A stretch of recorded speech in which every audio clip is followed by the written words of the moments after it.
Do you love TV shows? We do too. Hello everyone, I'm Jeff. And I'm Anna, and we're the hosts of We Judge a Show by Its Pilot, a podcast hosted by us, a married couple with an endless love for TV. Whether you're searching for a new favorite series or ready to revisit an old classic, we're here to guide you through an infinite world of TV shows. Each episode, we watch and discuss the pilot for shows, while also sharing personal stories that parallel the storyline. So if you're tired of endlessly scrolling and not sure what to watch next, tune in and let us do the searching for you. We Judge a Show by Its Pilot. New episodes every Tuesday and Friday, wherever you get your podcasts. Your new favorite show is just one click away. Hello, everyone. Welcome back to our pod. Hello. Happy hump day. Happy hump day. It is Wednesday is what I mean by that. Yes. Well, I know that. It may be some of our... I was on our homepage, on our podcast homepage on Podbean. Yes. And I'm always like low-key obsessed with where our listeners are, like what location they are. We have a large population of listeners from the Netherlands. Oh, okay. I don't know if it's maybe just one person that is just downloading everything. I don't think it works that way. I think it has to be like multiple people because it's like 28% of our downloads are from the Netherlands. Oh, interesting. And Europe really, Europe seems to be into our stuff. Oh, so hey. we get about maybe like I'm into Europe. Maybe like a third of our listeners are from Europe. So we're hopefully going there next year. Hola, bonjour. Hola, bonjour. Hello. I don't know. Hello. Yeah. Good Hi. morning. So we are continuing our summer blockbuster month with a show and a movie that is very special to me. Not so much the TV show, although I did watch it just because of who was in it. But we are talking about 10 Things I Hate About You, a movie that was released in, what was it, 99? Yeah, 99, which was during this resurgence of teen movies that were in the mid to late 90s, which we all know the 80s was like the era for teen movies, but the early mid-90s really teen movies really weren't as successful in the early to mid-90s. It really was more of kind of like singles, reality bites. It was more of like 20-somethings that people were more interested in at the time. Kind of them growing up. Right. Yeah. And then you kind of had movies like Scream and She's All That kind of revitalized the teen horror and teen movie kind of, like I said, resurgence. Late 90s, early mid 2000s was like a great era for teen movies. It was kind of like the era of Breakfast Club, Pretty in Pink. Oh yeah, like it was the 90s era of that 80s era. Definitely. And you were a teen during the 80s during the 80s era of teen movies, where I was a teen during the resurgence of 90s, like millennial teen movies, as you can more easily call it. So we're doing 10 Things I Hate About You. I absolutely love this movie. I think out of all the teen movies, it's 10 Things I Hate. My top three are 10 Things I Hate About You, non-horror, 10 Things I Hate About You, Angus, and Drive Me Crazy. I think those are kind of like my top three all-time favorites. Great music, great soundtrack, well written. Gotta love the fashion. Gotta love the tech from back then. The colorful desktop monitors. Oh gosh, the boxes where you could it was our own version of like a customized desktop monitor, even though there were like maybe like 5 colors of them. But it was like, I have a blue, I have a pink. It was like very trendy at the time. But yeah, so I am really excited to do this one, and I know you enjoyed the movie. So we're going to go ahead and do some episode, series, and movie information because we got some stuff to talk about. All right. 10 Things I Hate About You pilot. 10 Things I Hate About You was an American teen comedy series that premiered on ABC Family, now called Freeform, on July 7th, 2009 and ended on May 24th, 2010. It ran for only one season with a total of 20 episodes. The series was created by Carter Covington, who was a writer on another ABC Family hit show, Greek. As a Delta Tau Delta alum, he wrote many of his fraternity experiences into the show. 10 Things I Hate About You was based on the hit 1999 teen movie of the same name, which was a modern retelling of Shakespeare's Taming of the Shrew. The film is best known for being a who's who of young Hollywood, serving as breakout roles for both Julia Stiles and Heath Ledger. The film also stars Larissa Oleynik,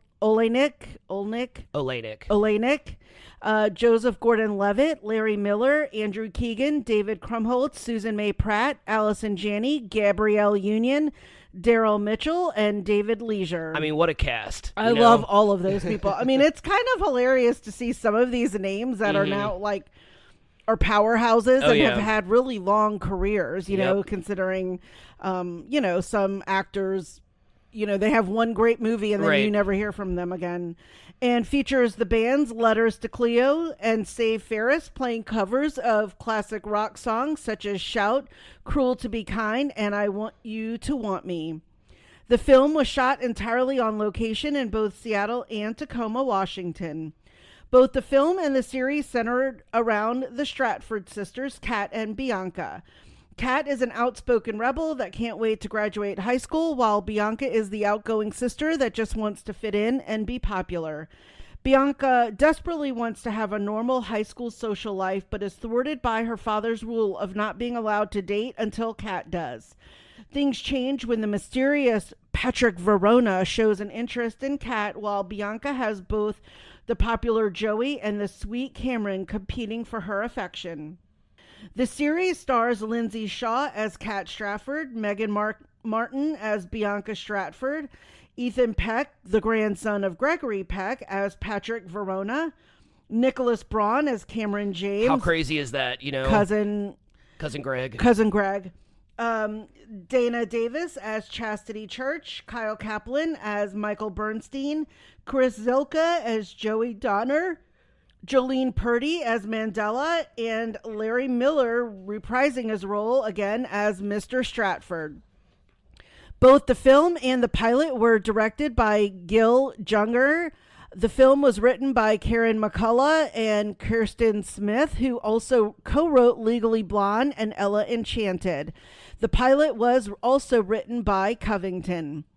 Despite having solid ratings during the first half of the season, receiving mostly positive reviews from both critics and audiences, the series quite never gained enough momentum to compete with all the other teen shows airing at the time, such as Gossip Girl, Vampire Diaries, Greek, and Glee. 10 Things I Hate About You, the series, was praised for its casting, particularly Lindsay Shaw, but people felt the show was a little too tame compared to other teen shows at the time, and although it differed from the movie, the series didn't really add anything new. You can currently watch the movie on Disney Plus and the series on Hulu.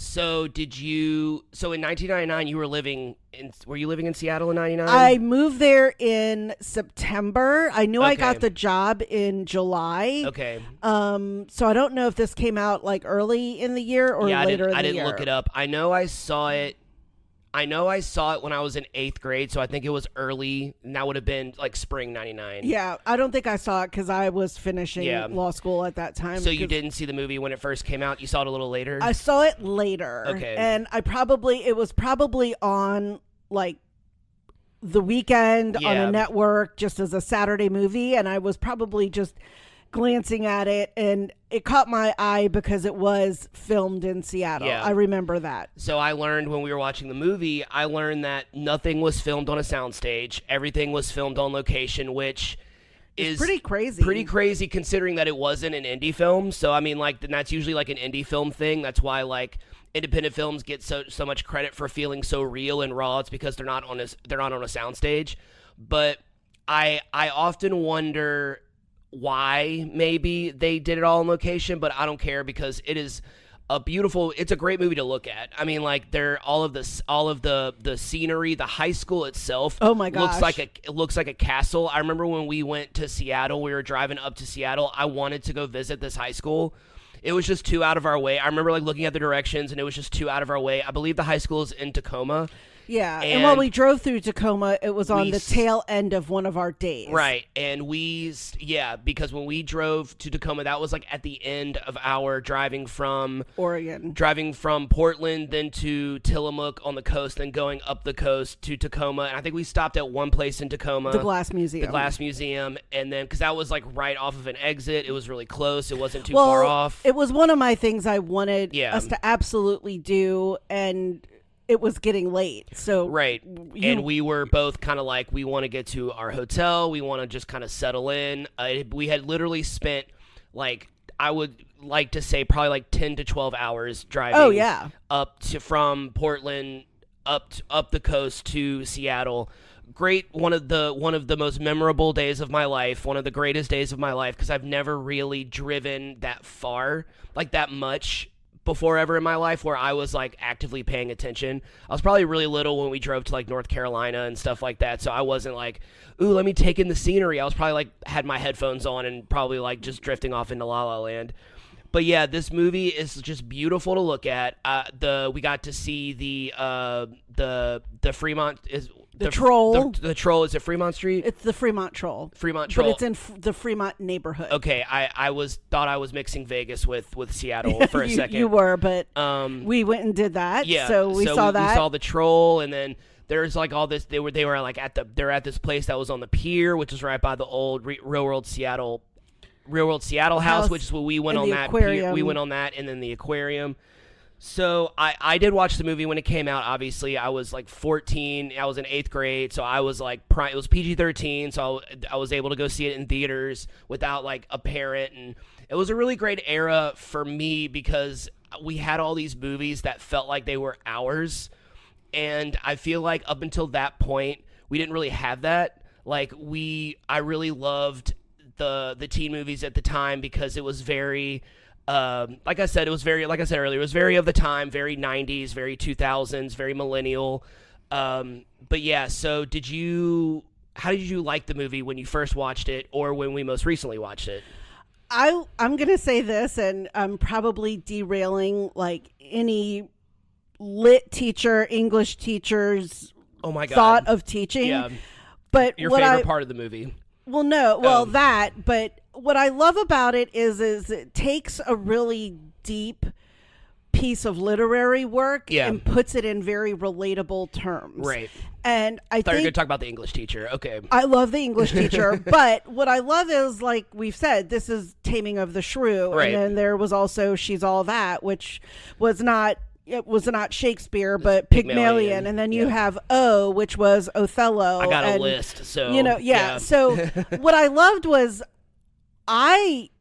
we watched movies based on Shakespeare, like the original Olivia Hussey movie. And I mean, I remember like watching those and being like, what's happening? Right. Who are these people? Like, they were so much older than I was in like 7th and 8th grade. And not that people can't be older than me. There's obviously always going to be actors that might be older, but it wasn't relatable to me. Right. And that's what I felt like a lot of these teen movies did, was it put it in context. I mean, obviously things like, Clueless, which was Emma. Yeah. And, I love those reworkings of classics into current space, and I think that's what I liked about 10 Things I Hate About You, was it took Taming of the Shrew.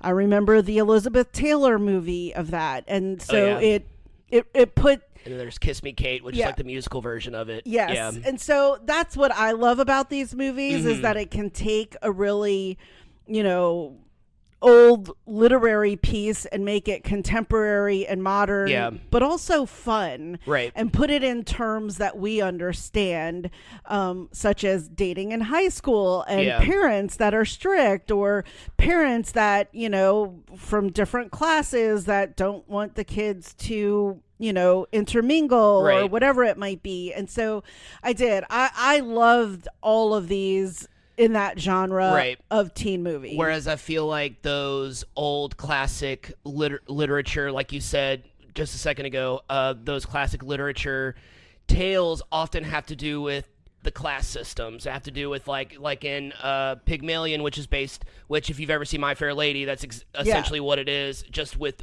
songs in it, same character names, same everything. That it's like, okay, so Henry Higgins is like upper class, and Eliza Doolittle is like a flower girl, which is like she's a merchant, she's like poor class. Business, blue Whereas collar. with high school, you can do it with social hierarchy, which kind of eliminates the I'm rich, you're poor. It's more of just like I'm popular, you're not. And like you're like Rachel Lee Cook, even though she's beautiful, all you had to do is put glasses and a ponytail on her and make her wear overalls. And it's like she's the weird girl, you know, and it's just that whole trope, which I love that they made fun of that in Not Another Teen Movie. Just take off the glasses and the ponytail. And she's totally different. And she's hot, yeah. That's it. I'm done. I'm a miracle worker. It's like one of my favorite scenes from that movie where all Mia Kirshner does is take off her glasses and let her hair loose, and she's like, "That's it. I did it." But yeah, I absolutely love this movie. I love that it is legitimately a really funny movie. It has stood the test of time. It's still more relevant than ever with kind of how boys and girls are treated differently, and how there's like this kind of undertone of misogyny when you're in high school with the boys kind of running everything, and kind of like the whole trope of, like a girl has to date an asshole in order to realize that she wants a good guy or a nice guy, kind of that whole trope. And I absolutely love the cast. David Krumholtz is, I consider to be one of the most underrated actors of all time. Anything that you see him in, he is so funny. Him and Joseph Gordon-Levitt are two child actors that like never really went away. They're still consistently making movies. Gabrielle Union, pre-Bring It On, is so funny because it's like she became so famous after Bring It On, and it's like I think 10 Things I Hate About You was probably helpful in her getting the part in Bring It On, because it's like, well, I've done a teen movie before. And Susan May Pratt, which she was in so many movies in the 90s that like I did not realize it until because she's in 10 Things I Hate About You, and she's also in Drive Me Crazy. And Center Stage. And Center Stage, which is another underrated, I guess because they were in college age, you can call that a teen movie, a young adult movie. But yeah, I love the movie. I love everything about it. I love the ending. I love the characters. I didn't feel like... I felt like it was relatable watching it as a teen, but I feel like watching it now, I have an appreciation for it. Because, I do as a teacher. Because your favorite part of the movie was the English teacher who basically gets to say and do all of the things that every teacher wants to say and do. Absolutely. I was dying at every scene in the classroom. One day you're going to get bitch slapped. I'm not going to do a thing to stop it. Exactly. Pipe down, Chachi. If that stuff happened today, oh my God, like parents and what teachers would be kicked out or whatever, but that's sometimes what kids need. So that was hilarious. Okay, so we both like the movie. Obviously, yes. we both have expressed how much we like this movie. So what did you think of the pilot? It was like 25 minutes. It was a really easy watch. So what did you think of the pilot, watching it as an adult? Watching it, because I had actually never seen it. I think I knew it had come out, but I like, when was it? 2009? It was oversaturation of teen shows at the time. Yeah, or whenever it came out. I don't think it really interested me that much enough to like sit down and watch it back then. And so when we decided to do it for this pod, I was like, wow, I am surprised I didn't, because I mean, I did like the movie whenever I did catch it. So maybe those paths never crossed, at the time. I just felt in comparing it to the movie, it didn't hold up. I mean, if it was its own little separate TV show and I had no recollection or knowledge of the movie, I mean, it would have been cute. And especially knowing it was, taking Shakespeare's Taming of the Shrew and spinning it into a high school story.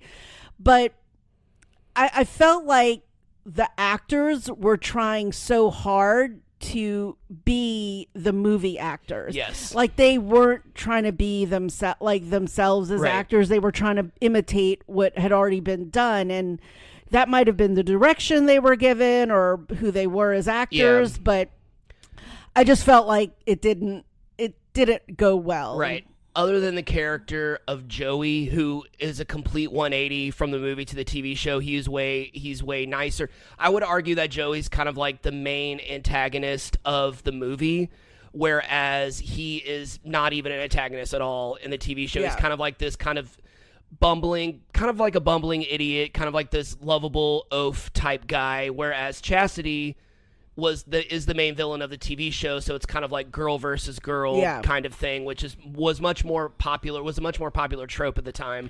And I wonder if it's because they were obviously shooting for more female audience. Yeah. Because I don't know if this would have been a TV show for teen boys to watch, and that would have been of more interest. Right. So, yeah. So I don't know. It struck my interest because of.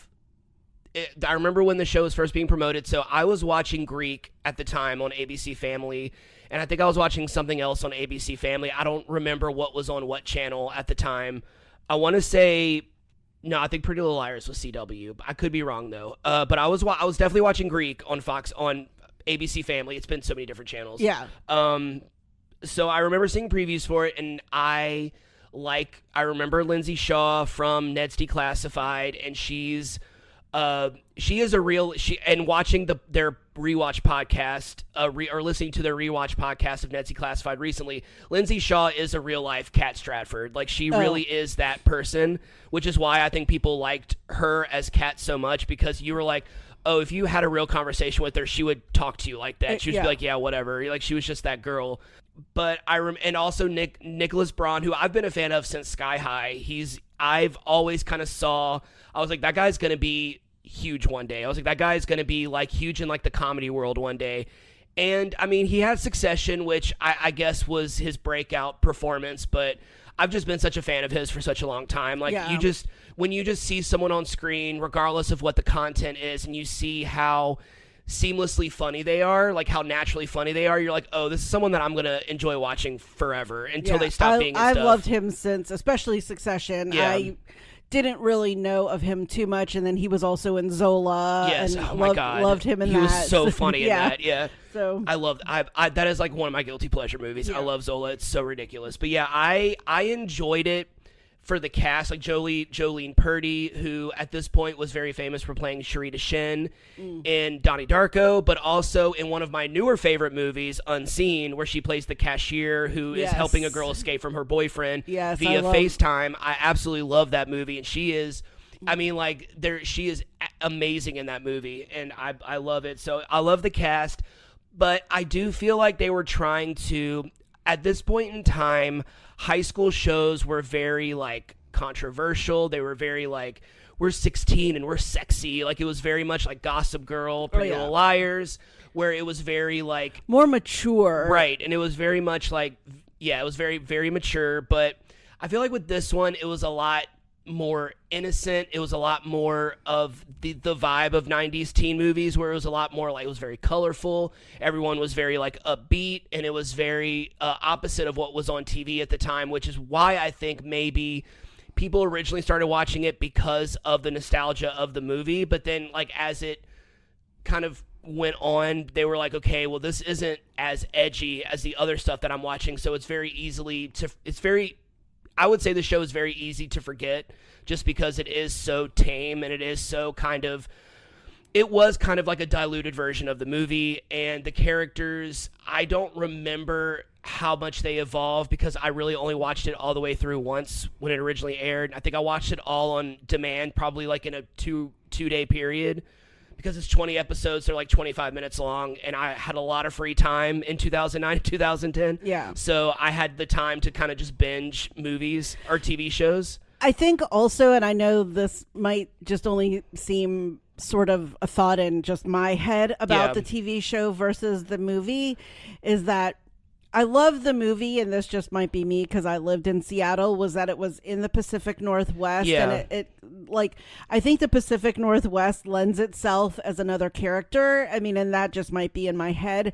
But I felt that because they made the TV show back in California and LA or wherever in California it was supposed to be, it just blended. Yeah. It like was, okay, it's just another high school movie in in Right. California. And to me, that just didn't make it something special. Right. Like, I was just like, oh.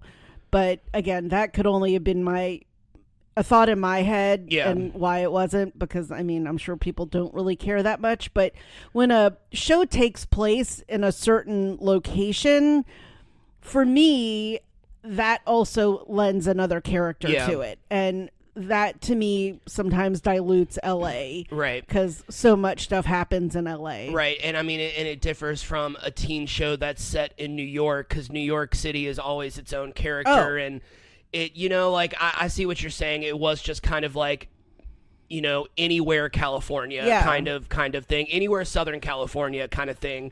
But there were things about the show that weren't in the movie that I did appreciate. Okay. So kind of like in the TV show, there's kind of like the elimination of like the bet of like the arrangement of the bribery and stuff like that, where I feel like that was such a teen movie trope, especially during the 90s, where it was like, Pygmalion and all these other ones, where it was like it always involved a bet, and they made fun of that in not another teen movie, where there was always this, like, there's a bet or like an agreement or a scam of some kind, which lends to like such hate, right? Like, it's so mean. And also it also kind of lends itself to, I would say, 10 Things I Hate About You was maybe an exception, because Patrick kind of did the right thing at the end of the movie. But I mean, like, the fact that these girls or these guys or whoever is the one who's being bet on takes the protagonist back at the end,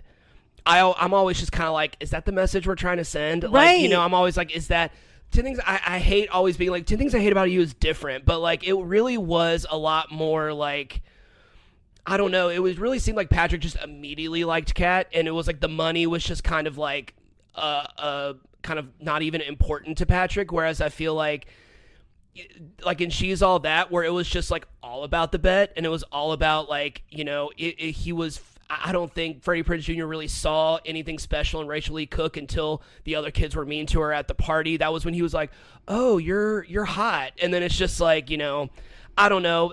That might just be my own thing, but like I feel like eliminating the whole bet part of it, and it just being about Cameron trying to win Bianca over, and then Patrick kind of on his own showing interest in Kat because she's not like the other girls, and he is just immediately interested in her, and has nothing to do with money, has nothing to do with being persuaded. It's just he sees a girl that is different, and he's into it, And I appreciated that about the show. And I appreciate that about you saying that, Yeah. because I always felt in movies like, She's All That and 10 Things I Hate About You, and I'm like, if I found out a guy was only going out with me because he took a bet because I was ugly, I really don't know if I could get over knowing that fact. Right. Like, really, I mean, again, I if you've ever dated me and it was because of a bet, I have never known about that. But I just am like,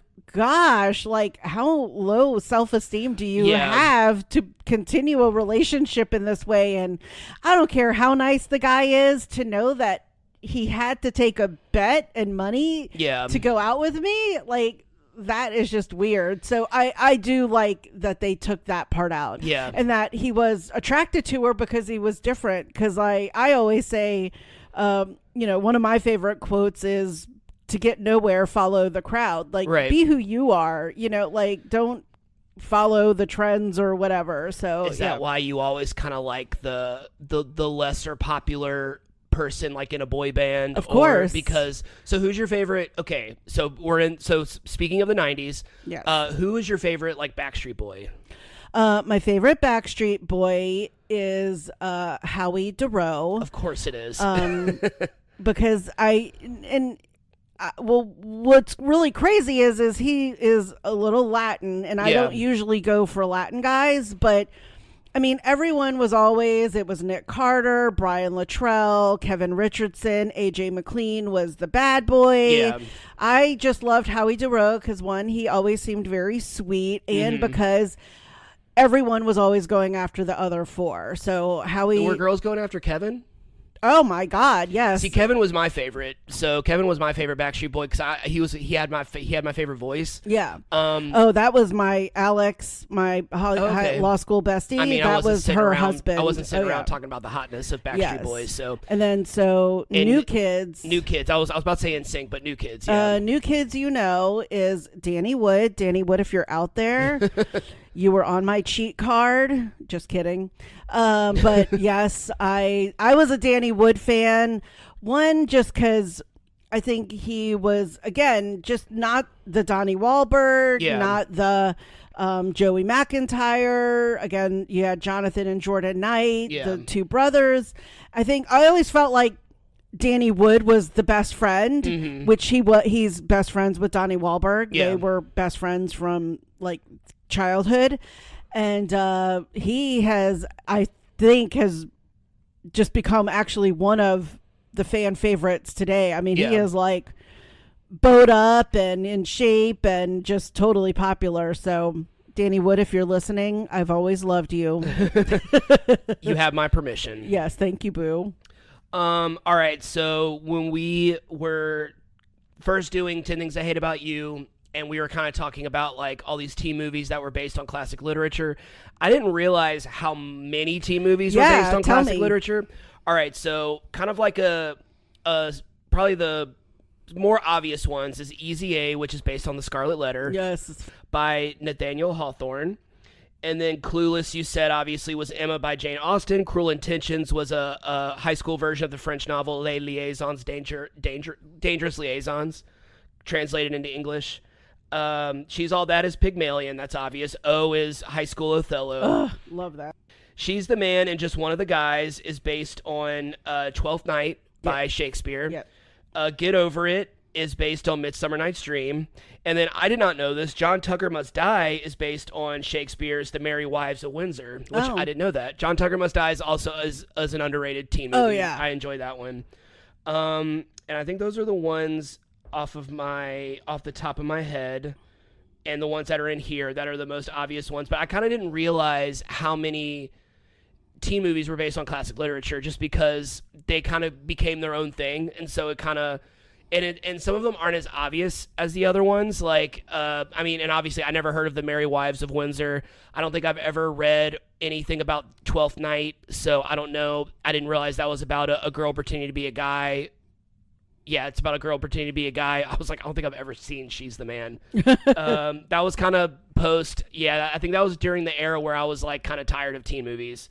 But yeah, so what are some of we maybe have talked about this before, but what are some of your favorite teen movies or teen shows? I listed my 3 favorite from my era, but I have a lot more, so. Well, I mean, I grew up in the classic John Hughes era of movies. I mean, you've got Breakfast Club, Weird Science, Pretty in Pink. I call St. Elmo's Fire. It's not a teen movie because they're post grad, but that came in that whole slew of movies. College Time was Clueless. I can always appreciate any kind of teen movie. Yeah. Even today, I think some of them are hilarious. Like just rewatching 10 Things I Hate About You. Oh, yeah. I was cracking up. I mean, I was just like, I can't believe this might have been my only second time watching this, like in full. I was dying going, God, I needed this as a teacher. Like, one, I also feel like parents should watch this to see like what buttheads their students are sometimes in school. So, I loved it for that. So I did love a lot of the movies you talked about. Yeah. Like I know you didn't like O as much, but I loved O because it was dark, it was heavy. I liked O, but I remember we were talking about movies to watch with Maddie, and you brought up O, and I'm like, I don't want to watch that movie with Maddie. There was like the sex and all kinds of stuff in that one, but so I love the concept of taking a historical piece of literature and making it modern and fun and showing students that literature can be creative. Oh, yeah. And I just think it's another, way to explain, something really deep to students, because sometimes like I said, I watched that original Romeo and Juliet, and I was like, same. Yeah, I was like, okay. In ninth grade English. Yeah, so I like it for that. What about, so you've talked a little bit about yours. Yeah, but I mean, there are so many others just because there are so many great teen movies out there. I mean, if we're talking 80s, probably my favorite teen movie from the 80s is Weird Science, but another favorite is The Last American Virgin and Fast Times at Ridgemont High. Say Anything. I had some right here. There's some other ones like The Sure Thing. I mean, again, that's a college movie. Yeah, Better Off Dead is a good one. Ferris Bueller's Day Off. Yeah. Dazed and Confused is a good one. Mean Girls is a classic. Another good one that I sometimes I forget that certain movies are teen movies because they don't fall into the normal like teen movie category. Like Napoleon Dynamite is like, I absolutely love that movie, and I forget that it's a teen movie. Like they're all in high school, so I'm just like, that is technically a teen movie. It just wasn't like the typical formula of a teen movie at the time. And I also love, like, I mean, I know you're not a big fan of The Outsiders, but I love The Outsiders, the movie, not the book. We're both fans of the book. And Heathers is a fantastic high school movie, maybe a little too real for some people because it does kind of depict bullying and all of that in a very non-comedic, in more of like a dark comedic way, but I would consider it not comedic way, which is why I appreciate a movie like Heathers or a movie like Angus or My Bodyguard with Chris Makepeace and Adam Baldwin and Matt Dillon and Joan Cusack, where bullying is shown to be what it actually is, and that it's not funny, and that people suffer and people are miserable, and it's not kind of like the Anthony Michael Hall version of being bullied, where it's like he's trapped under a coffee table, like he's being stuffed into a locker. Isn't that funny? And it's like, it's not, it's just like, it's actually not. That's why I love Angus so much. That was the first teen movie I saw where I was like, and I was like 11. I was in like 6th grade when Angus came out, but when I saw it, I'm like, this is what it's actually like to be bullied. Like, it's not funny. It's not fun.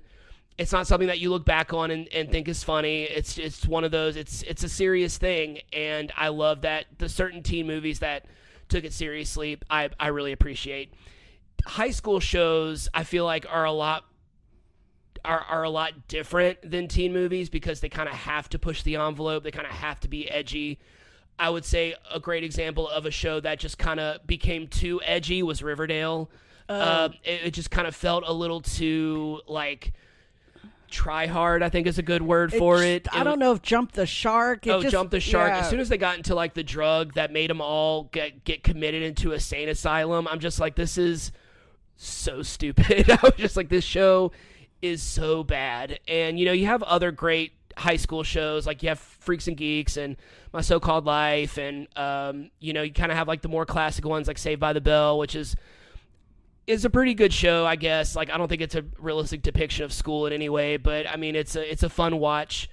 But yeah, or were there Square Pegs? That's the one I was trying to think of. Square Pegs is a great high school show. But yeah, I mean, I am a fan, even with current teen movies that come out. I'm always interested in watching them. I obviously love teen horror films. That's its own conversation, its own category. But yeah, Two Things I Hate About You is definitely top 3 for me. I absolutely love this movie. All right, you want to get into the plot summary? Let's do it. All right. So the movie and the pilot, I'm not going to say are the exact same because they're not, but like they are very similar. So I'm going to kind of give you the plot to the movie and then kind of cite the differences between the TV show while I talk about the TV show, because like I said, the pilot was only 25 minutes long. It was short and sweet. I feel like they did a good job of like kind of getting to the point, not dragging anything out. And I think you are watching the pilot under the assumption that you've already seen the movie, because the rules are already kind of pre-established in the pilot. So, all right. So in the film, Cameron, played by Joseph Gordon-Levitt, is the new kid at Padua High School in the suburbs of Seattle. He is welcomed by Miss Purdy, played by Allison Janney, the quirky guidance counselor who's more focused on writing her erotic novel. Another bit in the movie that I loved was cutting to her trying to think of, like the the stereotype in erotic novels where it's like coming up with adjectives to describe a penis. And which I always love. Michael Bernstein, played by David Krumholtz, befriends Cameron and shows him around the school and explains to him the social hierarchy of the high school. Cameron is immediately smitten when he sees Bianca Stratford, played by Larissa Oleynik, made famous from The Secret World of Alex Mack on Nickelodeon, walking with her bestie Chastity, played by Gabrielle Union. Michael informs Cameron that Bianca is off limits because of her insanely strict father, played by Larry Miller in both the film and the series, which I thought was kind of cool, who doesn't allow Bianca to date. Also after Bianca is Joey Donner, played by 90s heartthrob Andrew Keegan, the most popular boy in school who works as a model, and Bianca also seems to have a crush on Joey. Cameron is surprised to learn that Kat, played by Julia Stiles, an aggressively opinionated rebel, is Bianca's older sister. Kat and Bianca's father constantly reminds the girls that they aren't allowed to date until they are legal adults, until they graduate high school, but decides to tweak his no dating rule to Bianca will be allowed to date whenever Kat starts to date. And since that seems like it'll never happen, Mr. Stratford is comforted by the fact that neither of his daughters will be dating anytime soon. See, and I do not like that rule because, as you know, like my mom always had the rule was we were all different and we all weren't guided by the other sibling. So I remember as a teen watching it thinking that Mr. Stratford was like, I mean, I agree overall that his parenting is questionable, but it's also having a mother that was a labor and delivery nurse. Mr. Stratford is a OBGYN who delivers babies, and so he probably, and he says it a few times, he delivers babies to teenagers all the time, which is to why he is strict about it. But it really is like if you tell your kids not to do something, they're gonna find a way to do it because you're telling them not to do it, and or be enticed to want to do it even more. Right. Yeah.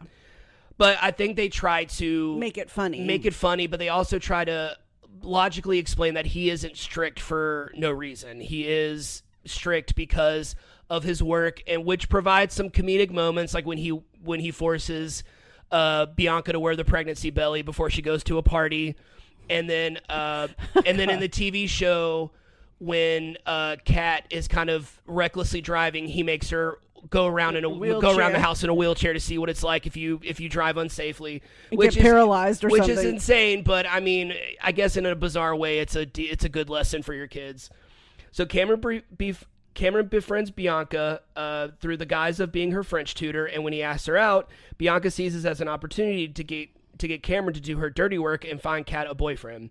So Bianca really isn't interested in Cameron at this point. She is more interested in Joey, obviously. So she sees this as, well, if you can find someone for my sister to date, I'll date you. But really, it's her kind of way of, I can date Joey this way. Yeah. All the boys in school are terrified of Kat and refuse, but Michael and Cameron then consider extending the offer to Patrick Verona, the school's other outcast who everyone thinks is a psycho due to extreme rumors being spread about him, which includes he's been in juvie, he sold his organs to the black market for cash, or my favorite, he once ate a live duck. Everything except the feet and the bill. They realize that it'll take more than just persuasion to get Patrick to agree, so Michael makes a deal with Joey. He knows Joey wants to take out Bianca, so Michael persuades Joey to bribe Patrick to take out Kat so he can take out Bianca. Joey agrees and offers Patrick $50 to take Kat out on a date. So they're kind of using Joey because he has money. That's essentially what Joey's role is. Patrick is initially unsuccessful, but with the help of Cameron, Michael, and Bianca, Patrick begins to get to know Kat and realizes they are more similar than they are different. Basically, both are just misunderstood, and they're outcasts because they're misunderstood. After getting to know Joey a bit more, Bianca realizes he is shallow and offers nothing to a relationship. Bianca assumes she blew her chances with Cameron after she ignores him at a party, but he forgives her once she kisses him. Kat and Patrick begin to fall for each other, and Kat begins to regret her actions as a big sister. And this is probably my favorite scene in the movie. She confessed to Bianca that she was in the popular clique when she was in 9th grade and dated Joey for a month. She also confesses that Kat lost her virginity to Joey, but then regretted it, so he dumped her and spread rumors about her being cold, icy, frigid, the things that guys do. Kat blackmailed Joey into never telling anyone they had sex, and if he did, she'd tell everyone he has a tiny penis. Kat tells Bianca that she didn't want to tell her because she wanted Bianca to make her own decisions, but Bianca is furious with Kat because she was never able to make her own decisions because Kat kind of ironically made the decision for her by, kind of being who she was, and which I kind of felt like was a really good point. It's like Kat was just being her dad without realizing it, kind of not allowing Bianca to make her own decisions and kind of coddling her a little bit and not letting her, grow up a little bit. Kat decides to go to prom with Patrick so Bianca can go with Cameron. Unbeknownst to Joey, who still thinks Bianca is his date, shows up to the Stratford house only to have the door slammed in his face by Mr. Stratford. While in the bathroom at prom, Bianca runs into her now ex-bestie Chastity, who is Joey's backup date. Chastity informs Bianca that Joey never really liked her and had a bet going with his friends on how fast he could sleep with her. While dancing with Kat, Patrick is confronted by Joey. When Kat overhears that Joey paid Patrick to take out Kat, she is furious with him and leaves. Cameron attempts to defend the Stratford sisters, but is punched in the face by Joey. Bianca intervenes by punching Joey twice in the face and kicks him once in the crotch. This was her line. That's for making her date bleed. Punches him. That one's for her sister. Punches him again, and then kicks him in the crotch and says, "That one's for me," which I thought was a great line. Great scene. At school the following Monday, Kat is in English class with Patrick, and she reads an original poem. The title of the movie being the title of her poem. She begins listing the things she hates about Patrick and then ends the poem by saying, "I hate that I don't hate you, not even a little bit, not even at all." And then she leaves the classroom without the English teacher having to tell her to. In the end, Patrick wins Kat by giving it a sincere apology and using all the money Joey gave him to buy Kat an electric guitar, one she had been eyeing earlier in the movie. They kiss, and then Letters to Cleo play I Want You to Want Me on the school's roof, the end. Never quite realizing that those were probably stunt people and not the real band. Something I never considered once in my life until we watched it just now. All right, so in the pilot, the overall plot is similar, but they've made some key changes to some of the character dynamics and specific plot points. Instead of Cameron being the new kid, the Stratford sisters are the new kids at Padua High School in Southern California. There is no bet, there is no bribery, there's no deal. The father's rule of Bianca can't date until Kat does is already an existing rule, and Bianca already knows the story of Kat not being a virgin, something Kat never wants her father to know. However, it was with her secret boyfriend back in Ohio and not with Joey, because obviously they're the new kids. In the film, the mother left Mr. Stratford and the girls, and in the series, the mother passed away, which is something that they don't really talk about a lot in the movie. I kind of had to go back and look it up and be like, yeah, they only really talk about the mom twice. Yeah, they don't. Patrick is the school outcast, but is intrigued by Kat. He was not given any incentive to pursue Kat. He just finds her interesting. While the main antagonist in the film is Joey, he serves as more of a comic relief in the series, being portrayed as a dim-witted, lovable oaf that is in complete control by his girlfriend Chastity. Chastity plays a supporting role in the movie, serving as Bianca's eventual frenemy, but in the series, she is a main character, is the most popular girl in school, and is the primary antagonist of the series. Bianca desperately wants to befriend Chastity and it begins to work until Chastity learns that Kat is her sister, and Kat and Chastity had an altercation over a parking spot. When Chastity refers to Kat's car as a dinosaur, Kat sideswipes Chastity's car to park in said spot, and then Kat delivers the clever line, "Sorry, my dinosaur wanted to Jurassic Park in your spot," which I thought was a pretty great line. Cameron and Michael are still pretty much the same in the film and in the series. Cameron is smitten with Bianca the first time he sees her. He desperately tries to befriend her before her social status is determined. Michael tries to help Cameron woo Bianca, which includes Cameron throwing a party at his house. Bianca blackmails Kat into sneaking out with her and driving her to the party, and if Kat doesn't, Bianca will tell their dad that Kat isn't a virgin.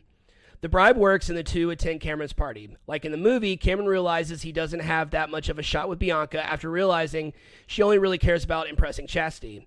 Patrick attends the party and he and Kat exchange some words. Kat insults him and he rides away in his cool motorcycle.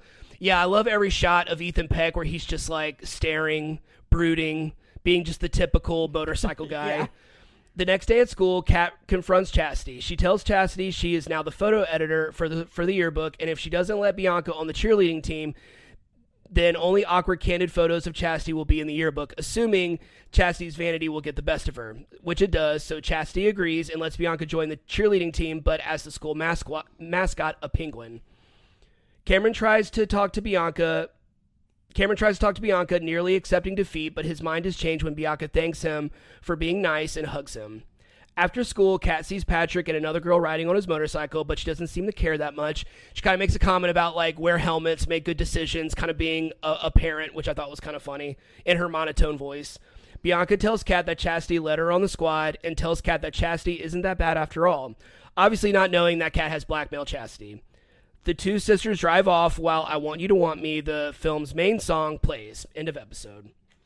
End of episode. Cute show. I mean, like, it's hard. I mean, like, I think the best thing you could say is it's harmless. I mean, like, it's, I think if you want your kid maybe to watch a more innocent teen show, I think maybe this would be one to consider, because it's not Gossip Girl. It's not Pretty Little Liars. It's not Glee. You know, it's very, I would say, wholesome. It would be a good word for it. I haven't watched all of them. I haven't watched. I don't remember it, and I'm tempted to watch the rest of it just because it would be such an easy watch. But I would recommend watching. I mean, I definitely, if you haven't seen the movie, I definitely recommend watching the movie. Oh yeah. And if you liked the movie and if you love the movie, you never seen the show, I would say give the show a chance. It's on Hulu, and then the movie is on Disney Plus, which I think are both readily popular, available streaming platforms that most people have. So I definitely recommend it, both of them. But obviously, the movie, I can't recommend that movie enough. It's so funny, it's so great. It stood the test of time, and it's still very relevant, still to this day. Yeah. All right, you think that wraps this one up? Yeah, great episode. Great epi. All right, that wraps up this episode. Thanks for tuning in. If you haven't already, go ahead and follow us on whichever platform you're listening to this podcast on. That way you'll be notified every time we publish a new episode. You can also follow us on Instagram at WeJudgePilotPod. We're also on Facebook. You can leave us a comment, suggest a show for us to watch, or leave some emojis in the comments. What you got? I have the sisters, the school, the teacher, France, because he's her French tutor, the dance, the party hat, the car, the dinosaur because of the whole Jurassic Park thing, the motorcycle, the megaphone for the cheerleader, the penguin, and for the movie, the duck, the cash, the kiss, and so those are some of them. All right, well, we are going to head out, but we'll talk to you soon. Thanks for listening.